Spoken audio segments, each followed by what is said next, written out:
e nós venhamos a glorificá-lo, ó Pai, aprendendo da tua palavra, descobrindo, ó Deus, aquilo que o Senhor tem falado, as suas ordens, os seus mandamentos, Senhor, o modo como devemos viver, ó Pai.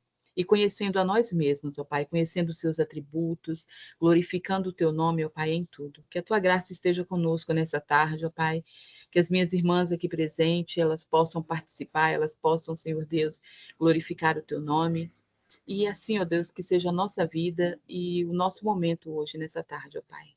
Que o teu nome, ó Deus, seja glorificado entre nós e que a tua graça, ó Pai, seja conosco e que nós venhamos a colocar em prática, Senhor Deus, aquilo que ouvirmos aqui, aquilo que a tua palavra nos mandar.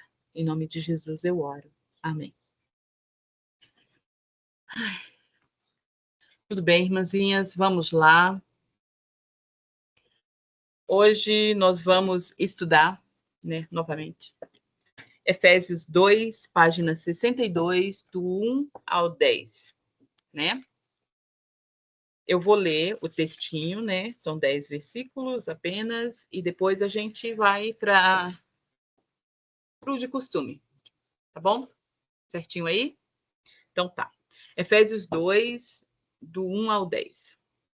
Ele vos deu vida, estando vós mortos nos vossos delitos e pecados, nos quais andastes outrora, segundo o curso deste mundo, segundo o príncipe da potestade do ar, do espírito que agora atua nos filhos da desobediência, entre os quais também todos nós andamos outrora, segundo as inclinações da nossa carne, fazendo a vontade da carne e dos pensamentos, e éramos por natureza filhos da ira, como também os demais. Mas Deus, sendo rico em misericórdia, por causa do grande amor com que nos amou, e estando nós mortos em nossos delitos, nos deu vida juntamente com Cristo. Pela graça sois salvos, e juntamente com ele nos ressuscitou e nos fez assentar nos lugares celestiais em Cristo Jesus, para mostrar nos séculos vindouros a suprema riqueza da sua graça, em bondade para conosco em Cristo Jesus. Porque pela graça sois salvos mediante a fé, e isto não vem de vós. É dom de Deus, não de obras, para que ninguém se glorie. Pois somos feitura dele, criados em Cristo Jesus, para as boas obras, as quais Deus de antemão preparou para que andássemos nelas. Aqui o Paulo, ele falando aos Efésios, né? Ele falou como era a vida deles anteriormente, né? Como é que eles andavam. Depois fala como era também a vida de Paulo e dos judeus também anteriormente, né? Ou seja, judeus e gentios estavam no mesmo barco, né? Todos eles, né? Todos nós estávamos mortos em delitos e pecados, seguíamos o curso deste mundo, né? Nós seguíamos, né, a nossa vida segundo o príncipe da potestade do ar, Satanás, né, que domina sobre este mundo, que é nós fazíamos a vontade da nossa carne, a nossa inclinação natural era sempre para o pecado, sempre para fazer a vontade da nossa carne. Nunca a gente queria. E se Deus não tivesse intervindo, o mas aí do versículo 4, se ele não tivesse intervido em nossas vidas, nós teríamos continuado mortas em delitos e pecados e estaríamos felizes com isso, até quando acordássemos para, né, para pagarmos por eles diante da ira do Senhor. Eu estava lendo João hoje, e o Senhor Jesus, quando Nicodemos vai lá de noitinha falar com ele, né? Nicodemos fala com ele, Jesus fala para ele. Nicodemos faz uma pergunta, na verdade, uma afirmação assim: mestre, nós sabemos que o Senhor vem da parte de Deus, porque ninguém que não é enviado por Deus pode fazer as coisas que o Senhor faz, né? Falando dos milagres que Jesus fez, dos sinais. Aí Jesus responde, a resposta de Cristo parece, sabe, a primeira olhada, assim, você pensa, o que tem uma coisa a ver com outra? Cristo fala assim para ele: em verdade, te digo que se não nascer de novo, quem não nascer de novo não pode ver o reino de Deus. Quem não nascer de novo não pode entrar no reino de Deus, né? Não é possível. Quem não nascer da água e do Espírito não pode entrar no reino. Então, Deus está falando que crer em milagres não é suficiente, né? Ver, né? Ou seja, saber que Cristo veio da parte de Deus, os milagres não é suficiente para isso, é necessário mais do que isso. Uma pessoa para entrar no reino de Deus, né, ela precisa nascer de novo totalmente, porque é impossível que carne ela consiga desfrutar do espiritual, né?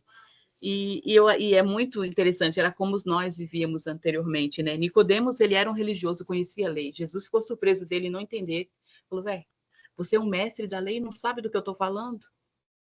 Então, Nicodemos e nós também estávamos no mesmo barco, né, antes disso. Nicodemos era religioso, conhecia a lei, mas ele apenas conhecia ali de, sabe, de vivenciar a lei assim por fora, mas ele não conhecia Cristo, né? Ele não tinha uma intimidade com Cristo. Nós também éramos assim, estávamos no mesmo barco, né? Mas ao contrário dos judeus, os efésios aqui, eles nem conheciam a lei, né? Nós também não tínhamos esse acesso. Os judeus, eles tinham, né?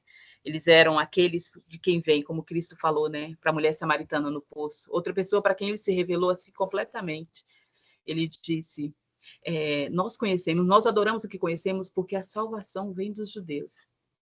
Então aqui estavam no mesmo barco judeus e gentios, os dois longe do Senhor e entregues aos seus delitos e pecados. E agora, voltando para o nosso textinho, não é muito grande, né? Vocês viram aí, né? Dá para a gente terminar, tranquilo, certo?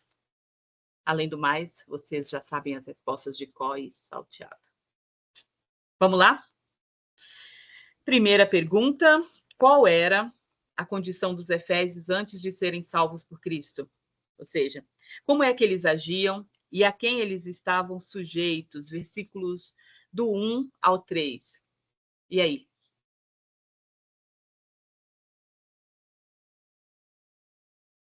Podem começar.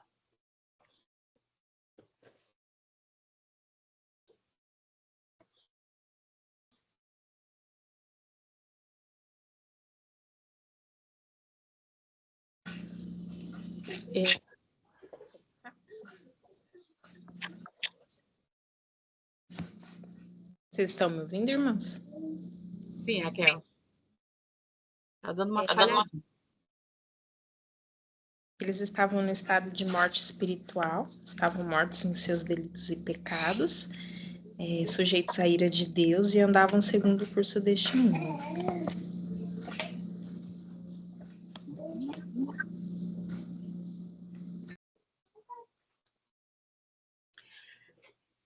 Alguém mais?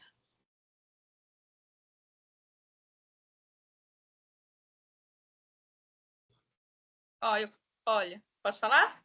Sim, pode falar. Coloquei assim: eles estavam espiritualmente mortos em delitos e pecados, andavam segundo o caminho do mundo e estavam sujeitos ao príncipe deste mundo, ou seja, o diabo. Era quem eles obedeciam, né? Era o senhor deles, né?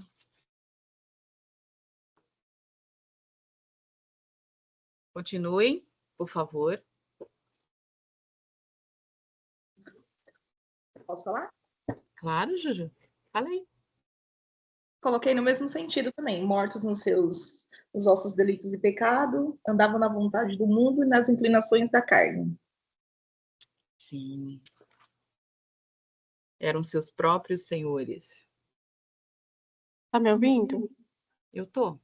Tá com. Ai, meu Deus, fechou tudo. Ai, calma aí. Deixa eu achar aqui que fechou tudo a página.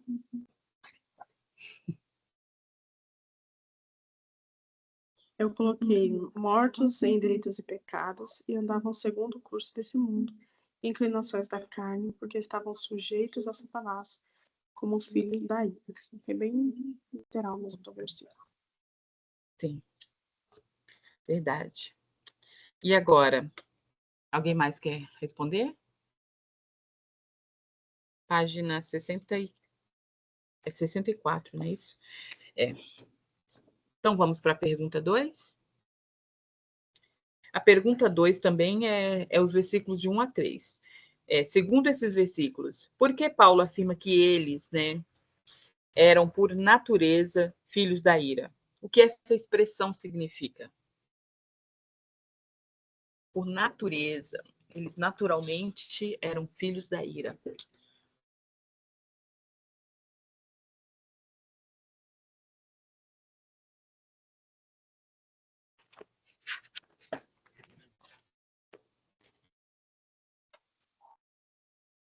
Eu vou responder. Significa que nós temos pecadores, por causa do pecado de Adão, todo ser humano nasce em um estado de pecado e miséria. Muito bom, Aninha. Eu lembro que Eu alguém... coloquei. Oi? Pode falar. Não, pode falar. Não, eu só ia falar que alguém citou o Salmo 51, eu acho. Que eu tenho uma anotaçãozinha aqui do meu lado. Eu coloquei praticamente igual da irmã Ana mesmo, né? Que por causa do nosso pecado, por causa do pecado de Adão, né? Nós nascemos no estado de miséria. Ok, Karine. Muito bom. Por causa do pecado de Adão, nós nascemos em estado de miséria. E aquela parte lá, o que a expressão filhos da ira significa? Você respondeu essa parte? Nossa, não, eu esqueci de responder. Ok, tá bom. Não tem problema. Posso ler o meu? Claro! Foi quase igual, né? Eu lembro que a Tamar citou o Salmo 51, né? No dia. Foi a Tamar que citou, né? Eu coloquei por causa da nossa descendência de Adão, né? E somos merecedores da ira de Deus, que está em Romanos 1, 18 e 28.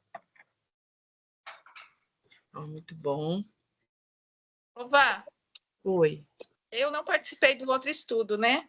Mas provavelmente eu copiei isso aqui de algum lugar. Tá assim, ó. Paulo destaca a condição do homem sem Cristo. Dizer que eles eram naturalmente filhos da ira era uma metáfora que indicava o afastamento de Deus. E não somente afastados, mas destinados ao seu juízo. Muito bom, Maria. Muito bom. Era isso que nós éramos, né? Antes de Cristo. Naturalmente, estávamos debaixo da ira de Deus. Sem menor chance. Alguém mais quer responder, minhas amadas?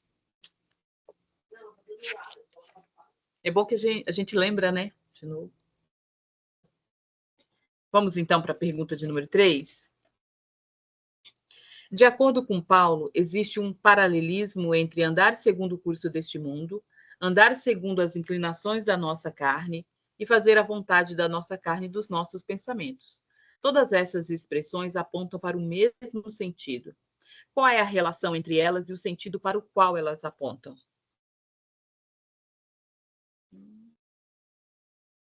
Oi, moça. Então, vou para minha resposta aqui da 3. A relação da condição sem Cristo, morto em seus pecados, que estão no curso deste mundo, segundo o príncipe da potestade do ar, apontam para a necessidade do homem, da graça de Deus, para ser vivificado e receber todos os benefícios da adoção do Pai. Gálatas 5:21, aqui, observação. Muito bom, irmãzinha. Eu vou fazer vou ler só um trechinho aqui da nota da minha Bíblia sobre do 1 ao 3, né?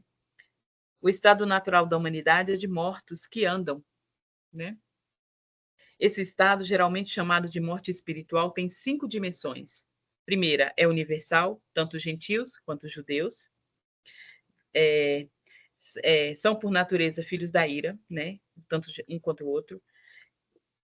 E quanto à visão de Paulo de natureza, veja Romanos 1:2. Segundo, é uma rebelião ativa. É universal, é uma rebelião ativa contra Deus. Aí a Bíblia cita assim, ó, a nota fala assim: observe o verbo andar, em referência aos gentios no versículo 2. Esse verbo, no versículo 2, 4, 17, 19, em referência também aos judeus no versículo 3. Literalmente significa conduzir a própria vida. É uma prisão, 3 agora, a ordem é uma prisão à ordem maligna do diabo, que é chamado de príncipe da potestade do ar. Aí ele cita alguns versículos, né, traz consigo uma total incapacidade de fazer qualquer coisa a respeito de si mesmo. Suscita a justa ira de Deus. Esse é o estado do homem, né, tanto nosso quanto dos judeus sem Cristo. Foi só um lembrete. Pode responder. Pergunta de número 3. Mais alguém? A Érica respondeu.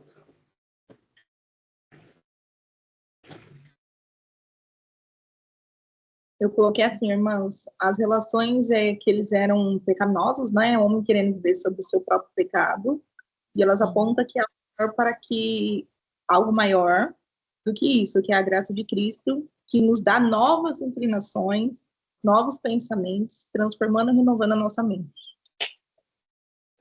Muito bom. Alguém mais aí? Deixa eu fechar uma coisa aqui que está atrapalhando.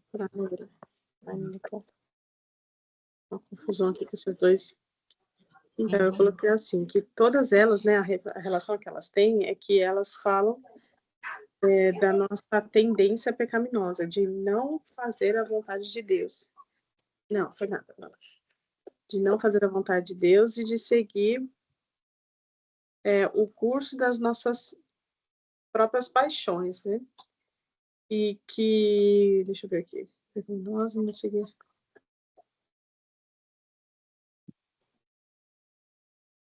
E elas apontam para isso. Ai, peraí, deixa que eu fique. Mas elas falam da nossa tendência pecaminosa de não seguir a lei de Deus, pelo contrário, de agir conforme as nossas próprias paixões. Uhum. Ai, eu mesmo fiquei confusa agora, lendo. Eu creio que eu entendi. Você está falando que o paralelismo que existe aponta para o fato de que, né, tanto um quanto o outro aí, né, falando tanto de judeus quanto de gentios no primeiro, né, e do segundo. Primeiro, Paulo fala dos gentios, né, que eles estavam mortos deles pecados, eles andavam segundo o curso deste mundo, segundo o príncipe das potestades do ar. E aí no versículo 3, Paulo fala, entre os quais nós também, né, andávamos outrora. O mesmo sentido, creio que aí que apontam, é que todos eles estavam, né, andando segundo o curso deste mundo, segundo a potestade do ar. E todos eles, porque andavam desse jeito, eram, por natureza, filhos da ira. E aí? Alguém citou, eu não me lembro, não sei se foi eu mesmo. Gálatas 5, do 19 ao 21, eu não sei, porque está anotado de lápis, e eu fiz essa parte de caneta, então foi depois, foi durante o estudo que eu coloquei essa parte aqui, mas eu não lembro bem. Podemos agora continuar? Foi Oi? Pode falar. Quem citou Gálatas 5, 21 foi a irmã Érica, eu marquei aqui. Agora? Então foi antes, então, que eu devo ter anotado. Deve ter sido isso mesmo. Muito bom. Quando fala sobre o príncipe deste mundo, né? Segundo o príncipe deste mundo, chamado de... Lá fala em João, em 2 Coríntios, em Gálatas 4:3, em Efésios 6:12, Colossenses 1:13 e 2:15. Bom, vamos também para o versículo... Pergunta de número 4, conforme o versículo 7 agora. Qual é a finalidade da nossa salvação? É uma finalidade. Aí, ó, verso 7, está escrito assim, ó, para mostrar nos séculos vindouros a suprema riqueza da sua graça em bondade para conosco em Cristo Jesus. Qual é a finalidade da nossa salvação? Por que foi que Deus nos salvou? Qual o propósito de Deus em nos salvar?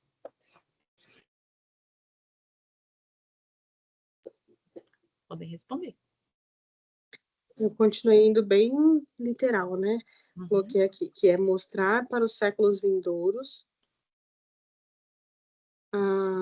a suprema riqueza da sua graça em bondade para conosco em Cristo Jesus. Quer mostrar para a próxima geração, né? Que a ideia de que sempre uma geração aponta para a próxima geração da bondade de Deus, da misericórdia e essas coisas. Muito bom. Muito bom. Eu respondi a mesma coisa. Desculpe dela. Ai, eu só colei um versículo lá e copiei aqui. Mas esse daí estava, né, praticamente isso mesmo. É como a minha Bíblia de estudo aqui, ela fala o seguinte, né, que o objetivo, né, Se o fundamento da nossa salvação é o amor e a misericórdia de Deus, o seu objetivo é a promoção de sua graça e bondade. É promover a graça e a bondade dele. Esse é o objetivo do nosso Senhor. Porque se o Senhor não nos salvasse, seria uma parte do caráter dele que nós não conheceríamos, certo? Nós conheceríamos a ira, a qual estávamos sujeitos, não é verdade? Era um atributo do Senhor que nós estávamos familiarizados e íamos nos familiarizar muito mais no inferno. Mas a bondade, né, do Senhor, a graça e a bondade do Senhor seria aspectos do caráter dele que nós não íamos conhecer, né? Muito bom. Então, vocês lembram que sempre quando a gente responde as perguntas, a gente busca procurar atributos de Deus ali, sabe? O que está falando sobre Deus? Quem é Deus ali? Né? Alguma forma de vermos, né? Um atributo do Senhor. Vamos continuar. Pergunta de número... alguém mais quer responder? Quer? Não? Valéria, eu e você estamos ficando muito juntas, porque nós fizemos o mesmo, você falou o mesmo comentário que eu coloquei na resposta.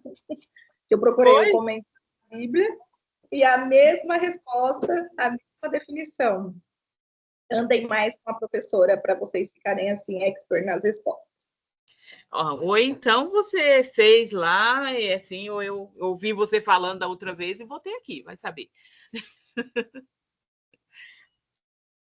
Pergunta de número 5, irmãs. De acordo com os versículos 8 a 10, o que o apóstolo Paulo quer dizer ao afirmar aos Efésios?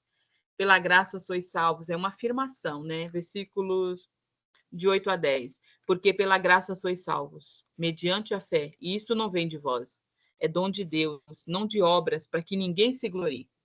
Ou seja, não gloriem, não fiquem orgulhosos de algo que vocês não fizeram nada para ganhar. Vocês foram totalmente de graça, né? O que ele quer dizer ao afirmar isso?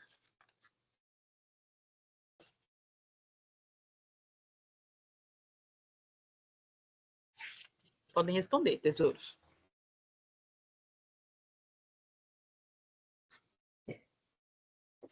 Que não houve nenhuma que seja a nossa colaboração para que sejamos salvos, que é pela fé e graça que somos salvos, para que não nos gloriemos, né? Mas que fomos criados em Cristo Jesus para as boas obras. Sim, não fomos salvos por ela, fomos criados para ela. Muito bom. Continuem.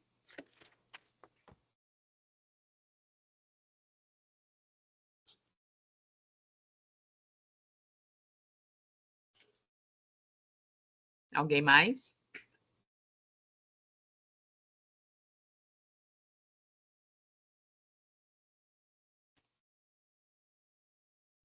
Oi, irmãzinhas, graça e paz. Eu coloquei que a salvação dos Efésios é uma obra divina, baseada em sua graça e misericórdia, mesmo a fé que eles têm é um dom de Deus. Assim, eles não têm do que se gloriar. E pensando aqui, eu achei interessante, né? Porque ele está falando para gentios, né? E que obras os gentios tinham para se gloriar? Nenhuma. Então, isso não deixa de ser um conforto para eles também, para nós, né? Também. Sim. Os judeus ainda tinham, né? Aquele lá, né? Nós temos a lei. Os fariseus, então, né? Olha, eu obedeço tintim por tintim da lei. Já os gentios, né? Continuem. Alguém mais? Maria, você queria responder?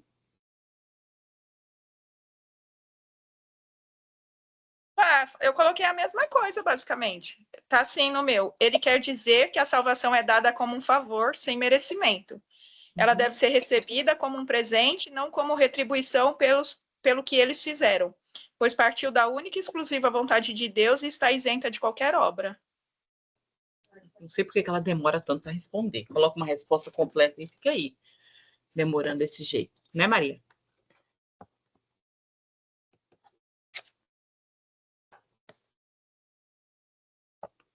Podemos continuar?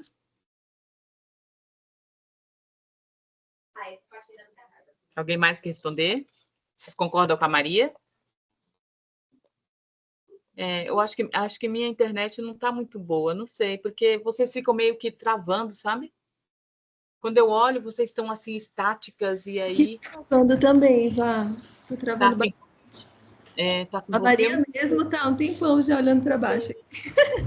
Ela tá aqui para mim também, olhando para baixo. Juliana também.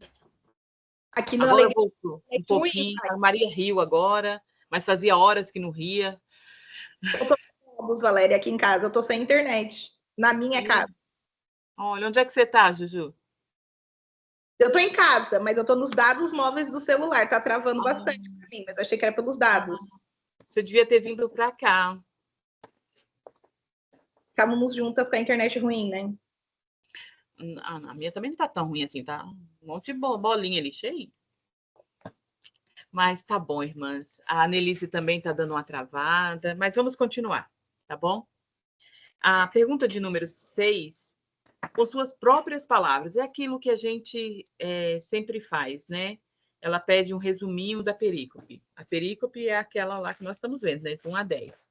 Efésios 2, do 1 ao 10. Podem ler aí o resuminho de vocês. Coloquei assim, Vá. Ai, qual que é? É das 6? Não, é a perícope toda, né? Do 1 ao 6. Efésios 2, do 1 ao 10. Que 6, do 1 ao 10. Cadê? Quando vê qual... Ué, mas qual questão aqui? Pergunta de número 6, isso mesmo. Página 66, pergunta 6. Tá, que susto. Ok. Eu coloquei assim, continua falando da salvação que temos em Cristo e salienta que tudo nos foi dado sem nosso merecimento. Nos lembra da nossa condição pecaminosa de outrora e dos benefícios que recebemos em Cristo. Nele mesmo recebemos a paz com Deus e somos edificados para a habitação do Espírito Santo. Amém. Amém, graças a Deus.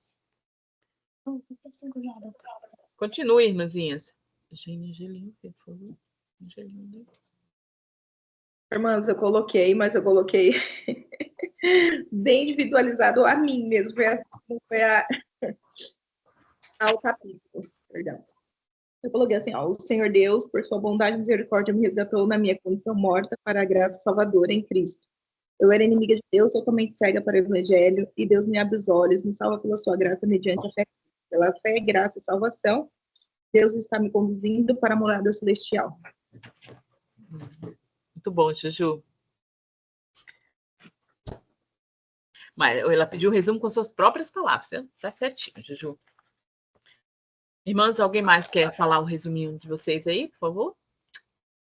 Eu vou falar o meu, então. Estão me ouvindo? Eu tô. Tá. É que eu não tô conseguindo ver as irmãs aqui, mas eu vou falar o meu. Eu coloquei assim: Deus nos escolheu e nos deu vida, estando nós mortos em nossos delitos e pecados.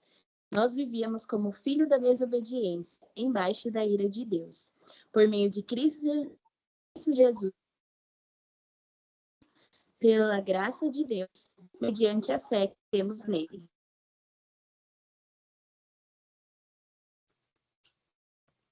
Ok.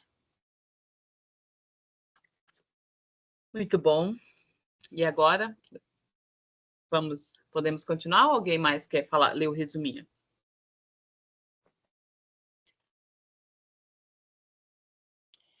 Colocando em prática, página 66, irmãs. Pergunta 1. Qual era o seu proceder antes de conhecer a Cristo? Pergunta, como é que você vivia, irmã? Irmãs, qual era o proceder de vocês? Não precisa dar detalhes, não, para não escandalizar a gente, viu?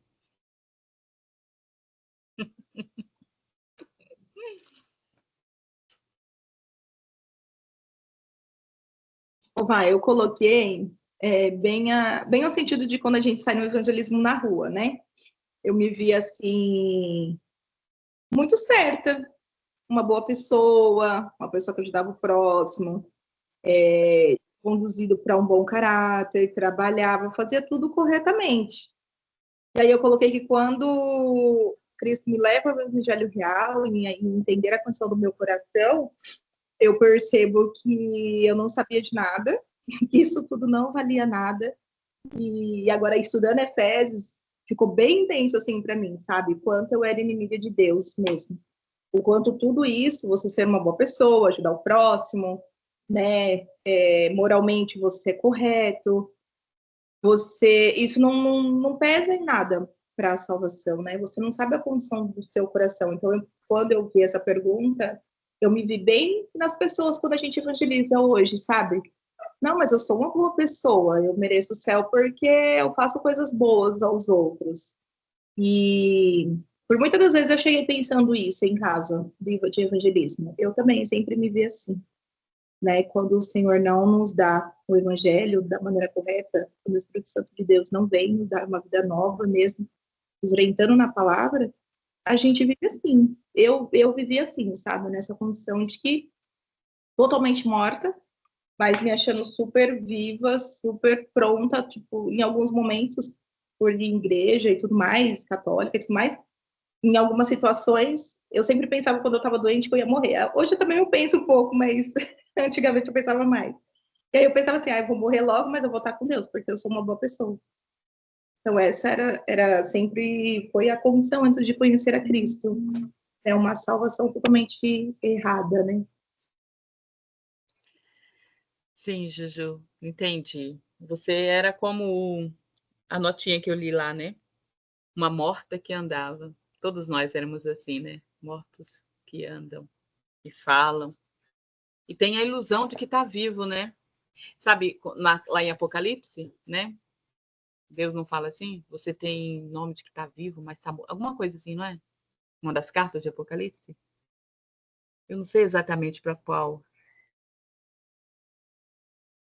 qual igreja delas é, mas tem alguma coisa assim. Bom, alguém mais quer compartilhar o seu estado? Tá. Oi.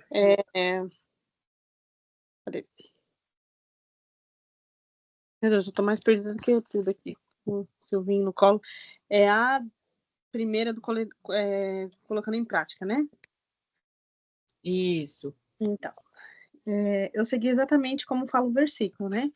Eu segui os meus próprios pensamentos, as minhas próprias inclinações. Eu buscava aquilo que o mundo me oferecia. Mas eu era muito religiosa, então, como a Ju falou, eu também tinha essa falsa sensação de que eu estava fazendo certo. Mas eu buscava Deus somente por interesse próprio, sem reconhecer realmente quem Deus é, sem ter a consciência de quem Ele é.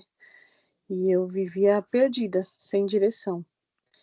Eu não conhecia a minha própria pecaminosidade, meu próprio coração, não conhecia a Deus, né? Mas eu achava que eu conhecia.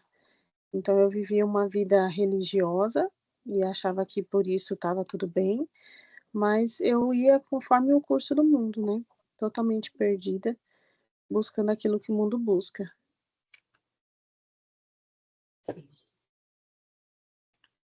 Mesmo. Irmãzinhas, olá. Oi, se eu não estou te vendo aqui. Irmãzinhas, eu coloquei assim também, né? Não tendo conhecimento, né, de Deus, como as irmãzinhas falaram, com pensamentos do mundo, fazendo a vontade do diabo e da carne, cheia de orgulho, e oro para que o Senhor me dê ódio pelos pecados e também pelo orgulho, principalmente, justiça própria. E a minha fé não era uma fé salvífica, né? Porque eu achava que tinha que receber algo em troca, como ir para o céu, por me achar tão boazinha. E não vivia para a glória de Deus, né? Andava em trevas. Totalmente. A Bela tá aqui dando tchau para vocês, menino. Era você, se nós e o restante da humanidade, né? Os judeus eram os religiosos, né? Que tinham a lei. Nós éramos os pagãos que achávamos e éramos os nossos próprios deuses, né? Mas todos nós vivíamos assim, segundo o curso deste mundo, né? Nós conduzíamos a nossa própria vida, né? Como a palavra lá, o andar, quer dizer. Alguém mais quer responder, irmãs?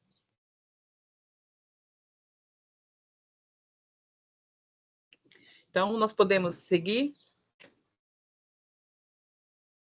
Pergunta de número 2, página 67.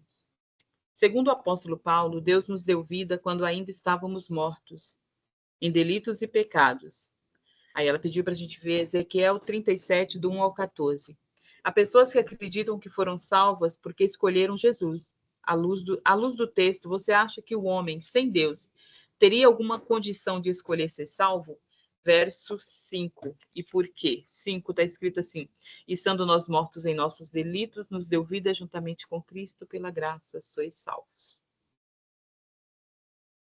E aí, irmãs, o que vocês responderam?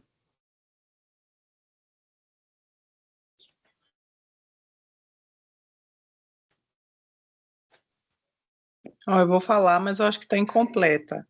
Aí depois as irmãs completam. Não há nenhuma chance de o homem ser salvo por sua escolha, pois ele está morto. Morto não tem escolha ou vontade. Sua condição é a descrita em Efésios 2, do 1 ao 3. Muito bom. Essa condição aí de mortas em delitos e pecados, né, Aninha? Seguindo o curso deste mundo. Alguém mais? Irmã, eu coloquei sentido. Pode falar, Andressa. Pode falar.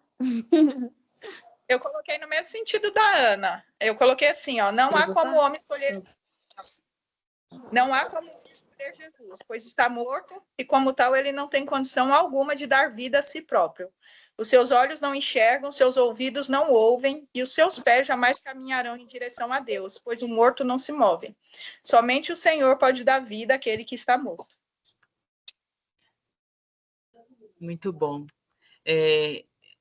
Nós éramos o tipo de morto, né, que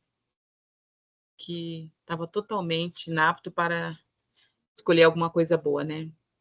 Quando se escolhíamos, era apenas o que o nosso coração, como está falando aí no versículo 3, né? Fazendo a vontade da carne e dos pensamentos, dos nossos, né? Nossa escolha era sempre baseada em nós, na nossa vontade deturpada e no nosso pecado. Muito bom, irmãs. E aí, alguém mais quer responder aí? Eu coloquei assim, que de acordo com o versículo, se nós estávamos mortos, não tínhamos condição alguma de reagir a nada, né? Então, nem mesmo a pregação do evangelho nós poderíamos reagir. Então, foi preciso que primeiro o Senhor nos desse a vida para que pudéssemos ter a fé e também, que também é dada por Ele, né, para que pudéssemos responder positivamente ao chamado dele. Sim. Literalmente, nós temos... tem que haver realmente um novo nascimento, né? Uma nova natureza tem que ser nos dada para que nós possamos responder ao Evangelho. E aí, irmãzinha? Opa, pode falar, Tamires.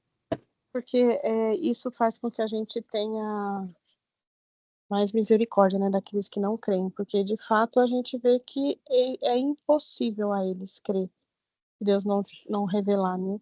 Embora a gente é chamado a continuamente pregar e falar, e o pecador tem a sua responsabilidade, mas a gente vê que essa figura é a melhor possível, né? É de um morto, realmente, que não consegue ter o menor movimento, não consegue fazer absolutamente nada em direção a fé a Deus, né? Porque está realmente morto.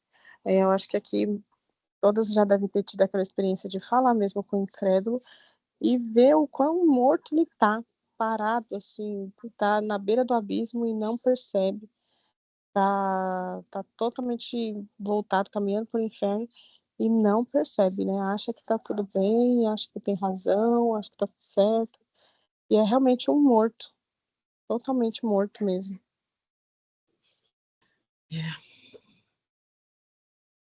Graças a Deus, né, que nos deu vida.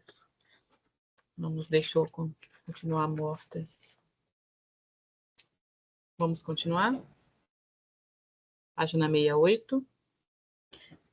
Pergunta de número 3 ainda. Estamos acabando já.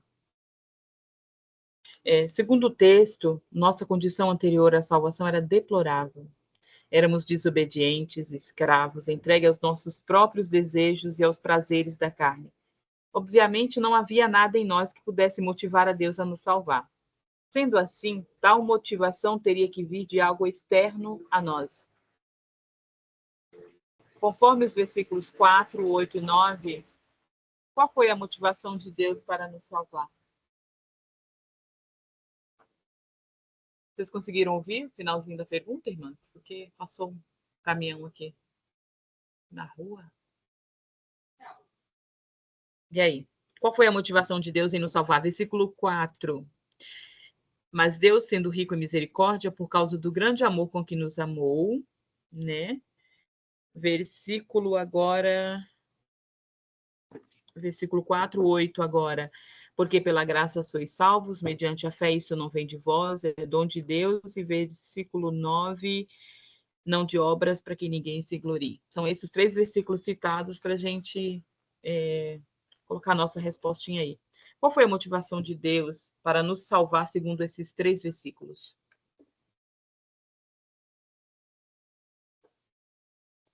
Eu coloquei assim, seu grande amor, João 3,16, sua riqueza de misericórdia, sua graça e a fé que só Ele pode conceder.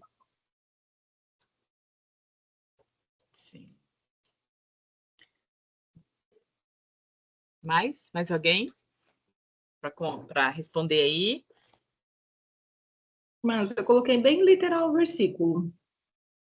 A motivação é ser Ele mesmo, rico em misericórdia, com grande amor nos amou, pela graça nos salvou, nos dando fé, e não de obras para que ninguém se glorie.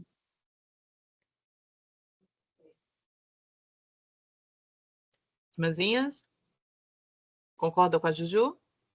Sim. Eu coloquei aqui, ó. A motivação são as ricas misericórdias de Deus e o grande amor com que nos amou, mesmo sem nós merecermos. Apenas por tão grande graça e amor podemos ser salvos. Graças a Deus. A gente, talvez, né, quando passarmos uns milhões de anos, nós compreenderemos um pouquinho, né, lá na eternidade, claro, né, um pouquinho desse amor. Eu tento pensar, mas é difícil, né? Que amor é esse que o Senhor demonstrou para os seres humanos como nós, né? Pecadores, tão rebeldes dele, que faríamos tudo para nos escondermos dele, né? Para não nos aproximar. Eu estava lendo lá em João também, e João fala assim que, né, que aqueles que os homens amaram mais as trevas, né? Porque as obras deles eram más, então eles queriam fugir, né? Não se aproximam do Senhor, da luz. A luz veio ao mundo, mas os homens fugiram dela. Assim como lá no jardim, quando o Senhor foi confrontar Adão e Eva, lembra? O que eles fizeram? Eles se esconderam do Senhor. A luz chegou e eles imediatamente fugiram, né? A tendência nossa é fugir da luz imediatamente. É como vocês vão limpar a casa, né? Você puxa uma superfície em algum lugar lá e tem um monte de... Bom, eu vou comparar a gente com barata, mas não é bem isso, tá bom? Você acha barata, você acha um monte de insetinho que você tira aquilo que está cobrindo eles e eles fogem imediatamente.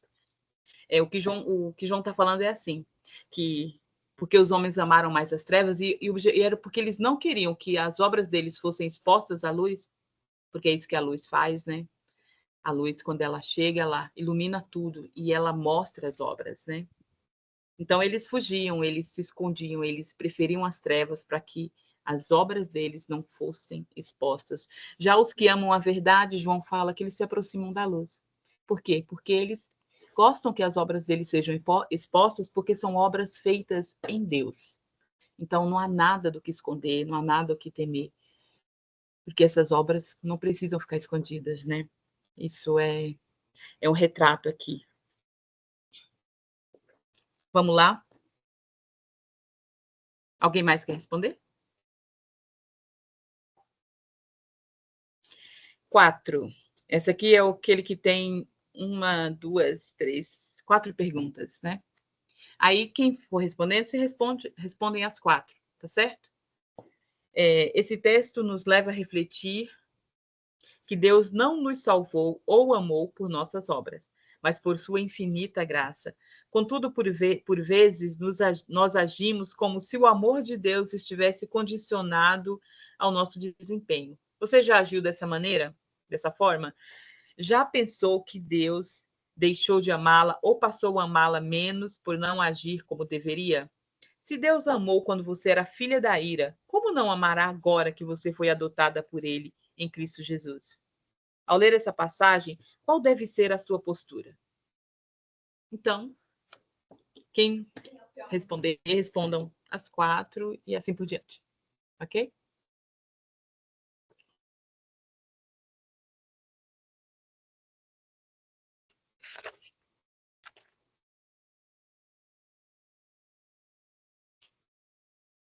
E aí?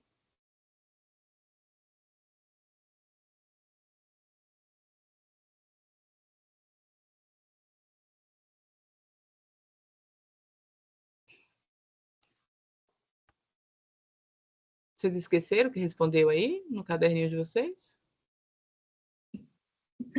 Muitas perguntas, aí a gente fica assim, meio encabulado, sabe?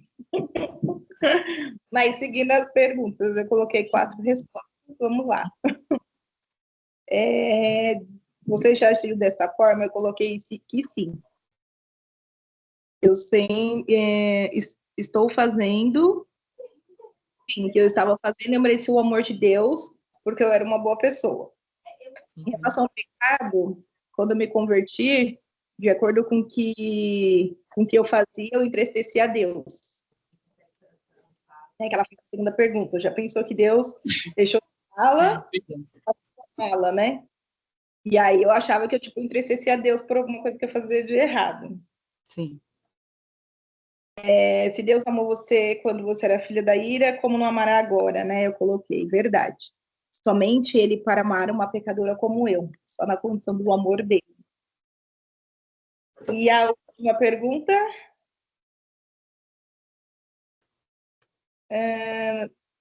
ao ler essa passagem, qual deve ser a sua postura?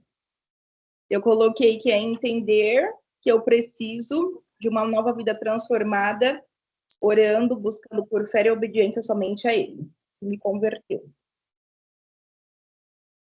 Muito bom, Gigi. Conseguiu responder todas.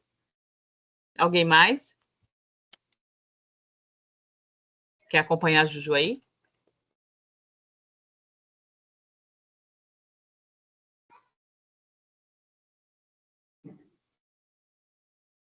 Irmãs, dá outra resposta, por favor. Eu preciso saber se eu estou na linha do bom raciocínio ou estou péssima. Respondi tudo ao contrário. Aqui para mim tá a Ana e a Maria com o olho fechado aqui, vai estar dormindo. Tô travada aqui. Vocês também estão assim? A Ana tá com o olhinho aberto, mas a Maria tá... Agora voltou a Maria. Olha, eu ia falar que é possível que não esteja travado, viu?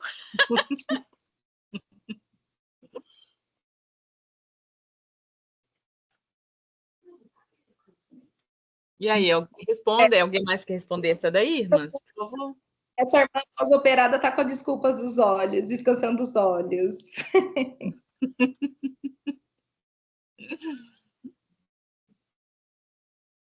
Eu achei que hoje seria mais fácil. Já aconteceu isso antes, né?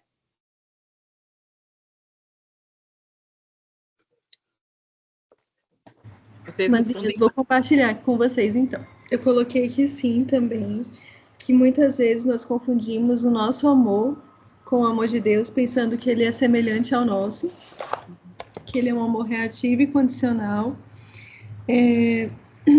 Essa aqui... se Deus amou quando você era filha, né? Sim, que devemos nos lembrar que o amor de Deus está em Cristo Jesus e por isso não muda. E sobre a postura eu coloquei que é confiar no amor de Deus que está em Cristo e assim viver constrangida por esse amor. buscando agradá-lo, conhecê-lo e honrá-lo, magnificando assim a sua graça, pois para isso eu fui salva. Bom, Camilinha, muito bom.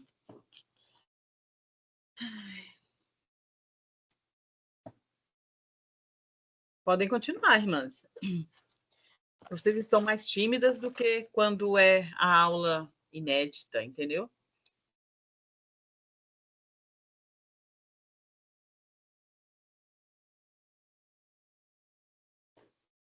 Ok.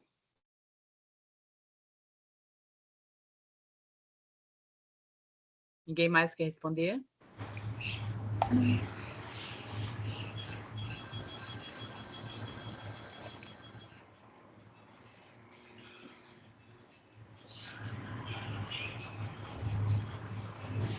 Então, vamos continuar. Última pergunta.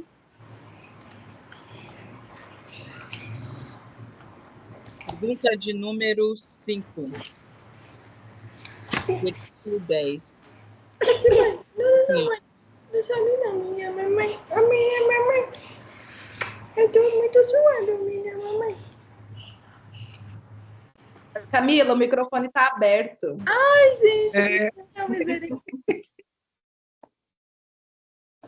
Edita essa parte, por favor. E quem for postar.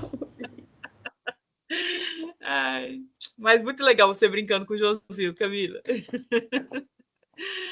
Ai, ai. Então, eu demorei para falar porque eu achei que você ia falar alguma coisa, né? Assim, mas aí eu estava esperando. Mas o irmão Edson, ele vai resolver isso, pode deixar. Muito bom. Versículo 10, irmãzinhas. Página 69, a pergunta 5, né? Está escrito assim no versículo 10. Pois somos feituras dele, criados em Cristo Jesus para as boas obras, as quais Deus de antemão preparou para que andássemos nelas. A pergunta é, o versículo 10 afirma que Deus nos predestinou para boas obras. Logo, as boas obras não são condição para a salvação, mas o resultado dela. Sendo assim, tendo sido salva por Cristo e tendo a certeza de que Deus a ama, o que você deve fazer em resposta à obra de Deus em sua vida? Sabendo que você foi salva para boas obras e não salva porque você faz boas obras, mas você foi salva para fazer boas obras. Então, sabendo disso, o que você deve fazer em resposta à obra de Deus em sua vida? E aí?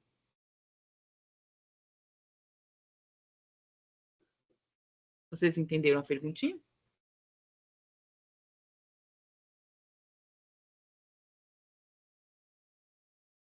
Então, podem começar. Irmãs, eu vou colocar o que eu respondi. Eu coloquei assim, que nós devemos viver para glorificar a Deus, vivendo para que outras pessoas conheçam o Evangelho e também não difamando a palavra de Deus. Viver também em obediência aos seus mandamentos.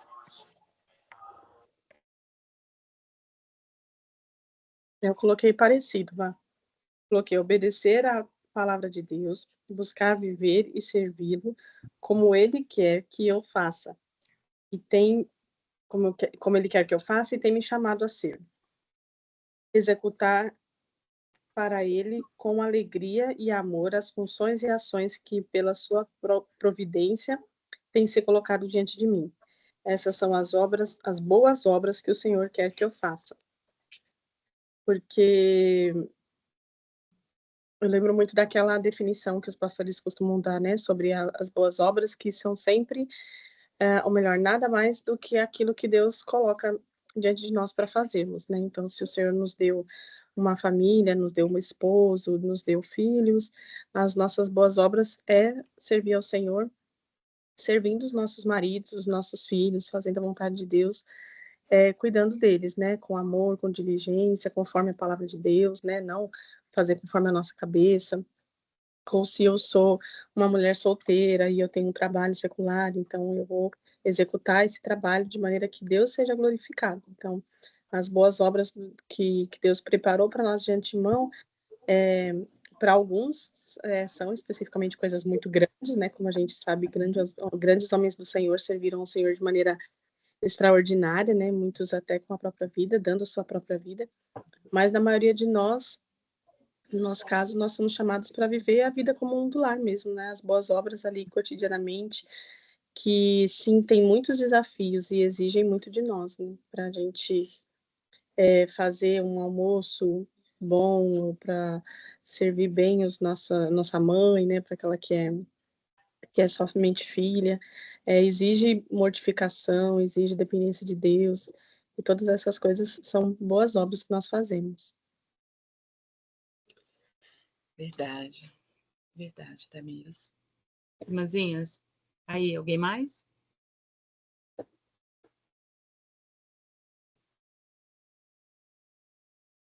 Eu coloquei buscá-lo a servir de uma maneira correta, aprendendo que, uma vez salva, farei a boa obra para obedecer à ordem de Deus, que me motivará da maneira correta. Não será servir para ser salva, mas fui salva, agora sirvo corretamente. A notinha na Bíblia aqui diz assim, 2:9, né? Obras, elas não são o fundamento meritório da aceitação por Deus. Apenas a fé coloca a pessoa no relacionamento correto com Deus. Mas as boas obras são uma consequência vital e uma evidência da vida com Deus. Aí ele cita Tito 2:14, 3:8 e versículo 14. E também cita Tiago 2:14 ao 26, sobre fé e obras, né? Assim como na eternidade Deus escolheu nos tornar santos e nos escolheu para sermos seus filhos e filhas, ele agora nos moldou para sermos suas obras de arte. Nós agora somos os portadores de sua imagem. Ele cita Efésios 4:24, que estão destinados ao tipo de vida que está de acordo com a natureza de Deus, né? Agora, nós podemos carregar a imagem de Deus corretamente, o que antes estava deturpado em nós por causa do nosso pecado, né? A imagem do Senhor foi deturpada em nós. Agora, não mais, né? Essas são as boas obras, nós devemos caminhar nelas, né? E Deus preparou para cada um de nós as obras que Ele quer que nós venhamos a fazer. E aí, irmãzinhas, mais alguém?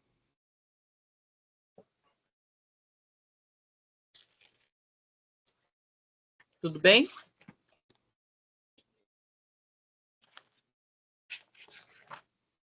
Ninguém mais quer responder? Ok, tá bom. Então, a gente finalizou esse, né, que precisava. E na semana que vem nós continuaremos com eu acho que é o página 70, é isso? 76, né? 77, 78. É isso, né? Página 7 e 8, próxima semana. E aí vocês vão estar animadas, vai ser algo, né, inédito, perguntas que ninguém ouviu antes, respostas que ninguém ouviu antes, né? Pois é, não quero ver ninguém assim. A Maria já vai estar melhor, porque já vai estar mais uma semana menos operada, né? A recuperação dela já vai estar assim, tinindo. Todo mundo vai estar, sabe assim? Então, as respostas, já estou até imaginando, olha, e serão o quê? Bom, se a gente conseguir fazer tudo, que eu acho que vai dar, sim, que a gente está indo bem, né? Conseguindo fazer um dia por semana, né? Vai ser bom, tá bom? Tudo certo? Com vocês aí, certinho? Ok, semana que vem, leem de novo, viu? Direitinho, tudinho. Respondam tudinho também. Tá bom? E aí, alguém quer orar para a gente terminar?